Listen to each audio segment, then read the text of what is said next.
Hey guys, in this video I will show you how to change language on Amazon Prime on your computer. So the first step is to open up Amazon Prime on your computer on your browser, and then it will show you something like this. Now head over to your profile icon on the top menu, the most right side. Hover your mouse over to this and then click on under your account sections, account and settings, the third option. Click on it. And then as you can see, there are many tabs here. You just have to go to the language tab right here.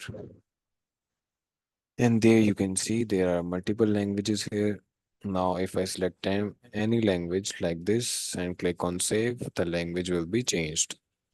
So as you can see here, all the language settings have been changed. And if you want to switch back to English, you can just click on English and then click on save, and you will automatically be switch to English. So that's it. Thanks for watching. Leave a like, comment, and subscribe to the channel.